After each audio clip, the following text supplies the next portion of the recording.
Michael Harding has just made a lovely new green gold colour, so I thought I'd have a mess around and see what it's all about. I'm using a white palette because the paint is transparent, so I thought it would be nice to spread it thinly and see what kind of colours it might make in glazes or in thin layers. So there it is on its own. It's got a lovely sort of mustardy tone to it. The thinner I seem to spread it, the more yellow it seems to look. It's actually quite a vibrant yellow, a bit like, reminds me of the sunshine through leaves or grasses. It's really quite lovely just by itself. What I'm going to do is try just mixing it with some other transparent-ish colours. So I'm going to try some ultramarine blue over here and see how it goes. That's lovely. That's like bottle green, really glassy. Lovely, rich, dark green. If I spread it more thinly, we might see more of the blue coming through there. Making quite a nice sort of turquoise colour if we put more blue with it. But the warmth in it is still there. It's a soft, warm turquoise. That's lovely. How about something brighter? Let's try dioxazine. I often use this to make blacks. Gosh, that's really warm. That's almost like a aubergine kind of.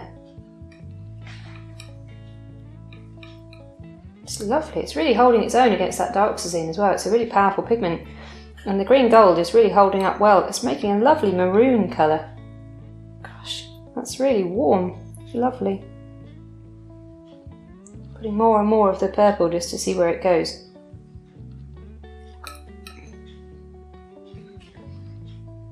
I'm quite surprised at the strength of this green gold. That's really lovely. Just a natural but soft red purple. I don't know whether it's coming across very well or if it's too dark.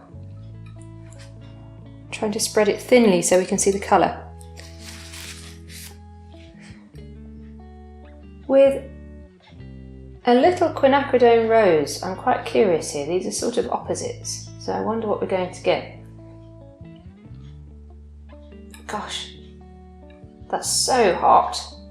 A lovely burnt coppery fiery red with a bit more pink. Wow, that could work for flowers or anything. It's just great. Indian yellow with it. I'm curious to see where this leads us. I guess they're slightly similar. I feel like the undertone, that gold undertone, is quite similar to an Indian yellow. So I'm wondering what will happen if I add more Indian yellow. And we're just getting a lovely, slightly dirty gold. Really natural colour again.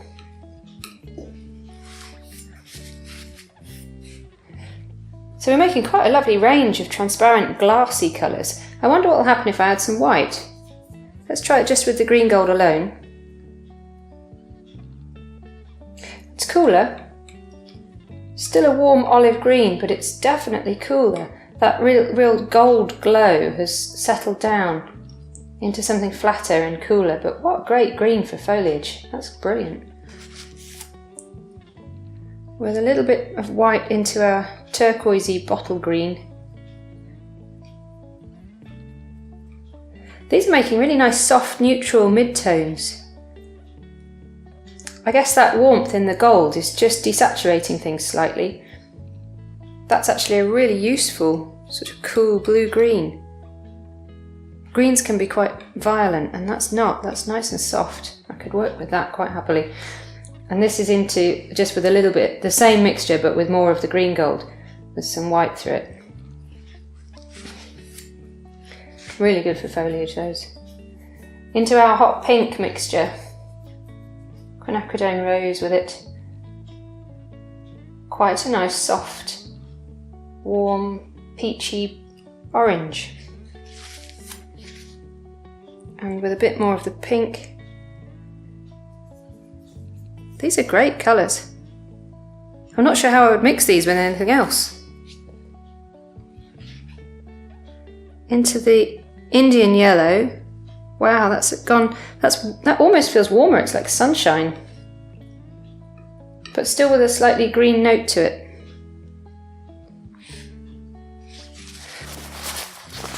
And I mustn't forget now to try some into our lovely purple mixture down here. Let's have a look with that. Some white into the dioxazine and green gold. That's gone cooler. That's really bringing up the blue in the dioxazine there. And if we put some of the warm white into here, where I had more of the green gold, gosh, that's gone a really lovely grey.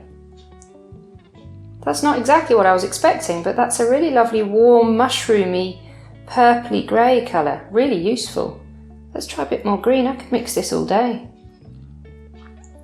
What a lovely colour. I've got such a good range there, from those really bright, transparent, glass-like colours through to some really useful neutral colours when I start adding white. That's going to be a lot of fun.